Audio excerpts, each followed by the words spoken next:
Ryan always prided himself on being adventurous, the kind of guy who'd try anything once, within reason. Married for 7 years to his college sweetheart, Emily, his life had fallen into a predictable rhythm. Work, dinners, occasional date nights, and reruns of sitcoms. It wasn't bad, but it wasn't exciting anymore either. His restlessness had become a quiet undercurrent in his daily life, something even he barely acknowledged. One night, over beers at my apartment, Ryan brought up Grindr. I laughed, thinking he was joking. "What's a straight guy like you know about Grindr?" I teased. His eyes sparkled with a mix of mischief and hesitation. "I've heard of it. I mean, you talk about it all the time. Just wondering what's so special." "Trust me, it's not for you," I replied, shaking my head. "It's chaotic, messy, and mostly for hookups. You'd be out of your depth in 5 minutes." He chuckled but didn't let it drop. "So, you're saying it's like Tinder, just more direct?" I didn't realize then how serious he was. Over the next few minutes, Ryan admitted that he'd downloaded the app, just to see what it's about. He said it casually, like he was talking about trying a new restaurant, but I caught the flicker of curiosity in his voice. "Ryan, why? You're married. Emily would lose her mind if she found out." He shrugged, his tone defensive. "I'm not doing anything wrong.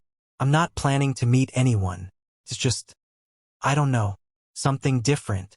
Fun, maybe." I didn't buy his nonchalance. People don't just stumble onto apps like Grindr out of boredom.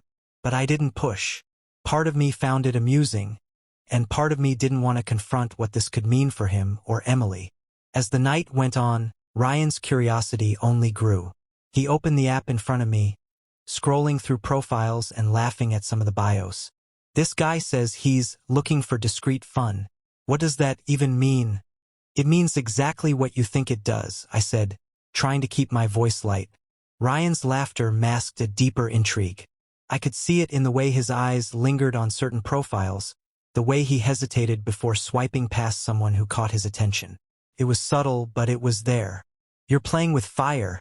You know that, right?" I warned, half joking. He smirked. "Relax. I'm just looking. What's the harm in that?" But harm doesn't always come in obvious forms. Sometimes, it starts as a seed of curiosity, barely noticeable, until it grows into something uncontrollable. That night, as Ryan left my apartment, I couldn't shake the feeling that he'd crossed a line. If not with Emily, then with himself. There was a spark in his eyes that hadn't been there before, and I knew that once curiosity takes hold, it rarely lets go without consequences. I sat alone after he left, the faint sound of Grindr notifications echoing in my mind. I had a bad feeling about this. Ryan didn't realize it yet, but he was stepping into a world he wasn't ready for. The next day, Ryan texted me, "Matched with someone." What do I even say? It wasn't surprising, but I still felt a pang of unease. I called him instead of texting back. "You actually matched with someone? What, are you just swiping on everyone?" I asked, trying to keep my tone neutral. He laughed nervously. "No, it's not like that. His name's Alex. Seems cool, not too, pushy or anything. Just said hi and complimented my profile pic." I sighed.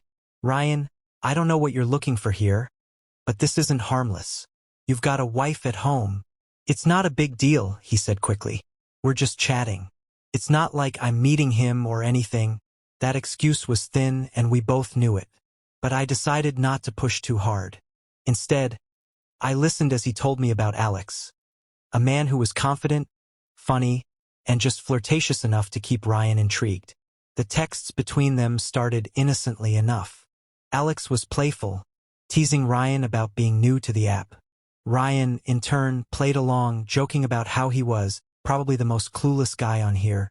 But the tone shifted as the day went on. Ryan's replies became longer, his interest more apparent. By evening, he texted me again. Alex asked if I wanted to grab a drink sometime. I immediately called him. "Ryan, don't. This is already way past the line." "It's just a drink," he argued. "We've been talking all day. It's not like I'm planning to, That's not the point," I said, trying to keep my frustration in check. "You're married, Ryan. Even if nothing happens, this is emotional cheating, at the very least. There was a long pause. Look, he said finally, Emily and we're fine, but it's not like it used to be. I don't even remember the last time I felt excited about anything. His honesty took me off guard. Ryan had always been the kind of guy who kept things light, brushing off problems with a joke or a shrug. Hearing him admit to dissatisfaction made this feel more serious. I'm not saying it's okay, he added quickly, but this is just one drink. I need to know what this is about. I wanted to stop him, but I could tell he'd already made up his mind. And maybe, deep down, he didn't want to be stopped. That night, he texted me one last time, heading out now. Just a drink. Don't worry. But I did worry. Not because I thought he'd plan for something more, but because these things have a way of spiraling. Lines blur, boundaries crumble, and before you know it, you're standing somewhere you swore you'd never be. As I stared at my phone, waiting for updates that didn't come, I couldn't shake the feeling that Ryan was walking straight into something he wouldn't know how to handle. Ryan sat at the bar, his nerves masked by a casual posture and a drink in his hand. He spotted Alex almost immediately. A tall, confident man with an easy smile and a sharp sense of style. As Alex approached, Ryan felt an odd mix of anxiety and excitement, emotions he hadn't experienced in years. Ryan, right? Alex's voice was warm and inviting. Glad you came. Yeah. Thanks for suggesting this, Ryan replied, his tone awkward but genuine. It's different. They started with light conversation, work, hobbies, and harmless anecdotes. Ryan quickly realized how disarming Alex could be. He laughed easily, listened attentively, and had a way of making even small talk feel meaningful. For the first time in ages, Ryan felt seen in a way that didn't come with expectations or judgments. As the drinks kept coming, their conversation grew more personal. Alex leaned in slightly, his tone shifting from playful to sincere. So, what's a married guy doing on Grindr? Ryan hesitated, the weight of the question pressing down on him. He considered brushing it off with a joke but decided against it. Honestly, I don't know. Curiosity, I guess. Life gets predictable, you know. Alex nodded, his expression understanding. I get that. Sometimes, it's not about being unhappy. It's about wanting to feel something different. Ryan didn't respond right away, but Alex's words struck a chord. He took a sip of his drink, buying himself time to process what he was feeling. What about you? Ryan asked, steering the spotlight away from himself. Why Grindr? Alex smirked. For moments like this, meeting someone unexpected, sharing a connection. Even if it's just for one night, Ryan's breath caught at the honesty in Alex's words. It wasn't just the statement. It was the way he said it, with an openness that felt foreign to Ryan but undeniably alluring. As the evening wore on, the boundaries Ryan had sworn to keep intact began to blur. Alex's hand brushed against his once, a fleeting moment that lingered in the air between them. Ryan didn't pull away, and Alex noticed. You're not as straight as you think, are you? Alex teased, his voice low and teasing but without judgment. Ryan laughed nervously, unsure how to respond. I'm not. Alex placed a hand on his shoulder, steady and reassuring. Relax. No labels, no pressure. Just be here now. That simple statement unraveled something in Ryan. He realized how tightly he'd been holding onto his identity, his commitments, his fears. For the first time in years, he allowed himself to let go, even if just for a moment. When Alex leaned in, Ryan didn't stop him. The kiss was tentative at first, a quiet exploration of boundaries neither of them were sure existed anymore. But it deepened, becoming something neither could ignore. Ryan knew he had crossed a line, one he could never uncross. But in that moment, he didn't care. For once, he felt alive. Ryan woke up in Alex's apartment, sunlight streaming through the partially drawn blinds. The events of the previous night hit him like a tidal wave. For a moment, he stayed still, trying to process everything. The warmth of Alex's presence beside him felt surreal, a stark contrast to the guilt already gnawing at his edges. He sat up quietly, careful not to disturb Alex, who was still asleep. His phone buzzed on the bedside table. A message from Emily.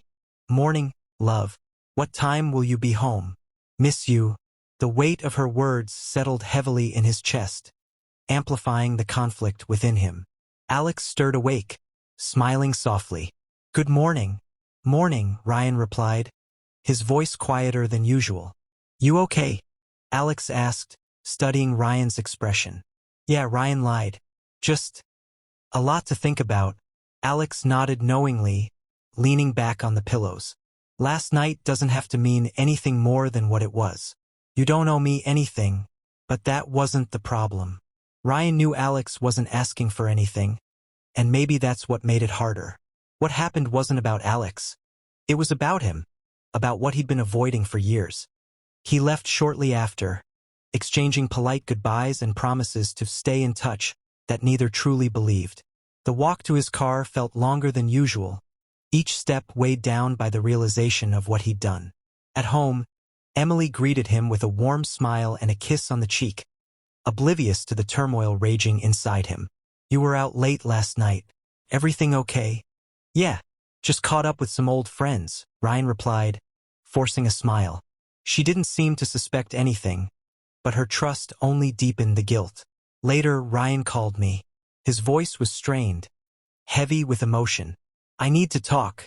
I met him at a coffee shop, where he looked more disheveled than I'd ever seen him. So, I began. What happened? He hesitated, then said quietly, I crossed a line I can't uncross. I wasn't surprised but still felt a pang of disappointment. Ryan, what were you thinking? I wasn't, he admitted. It wasn't supposed to be like this. It was just curiosity. But I don't even know who I am anymore. I sighed, trying to find the right words. You need to figure out what this means for you, what you want, who you want to be. But whatever you do, you can't keep Emily in the dark. She deserves the truth. He shook his head, his expression pained. I can't tell her. It would destroy her. And pretending it didn't happen won't? I countered. You owe her honesty, even if it's messy. You owe yourself that too. Ryan didn't respond immediately, staring into his coffee. When he finally spoke, his voice was barely above a whisper. I don't know if I can face her or myself. As I left him there, I realized this was a crossroads only he could navigate. Some lines, once crossed, leave you stranded, with no way back to the life you once knew.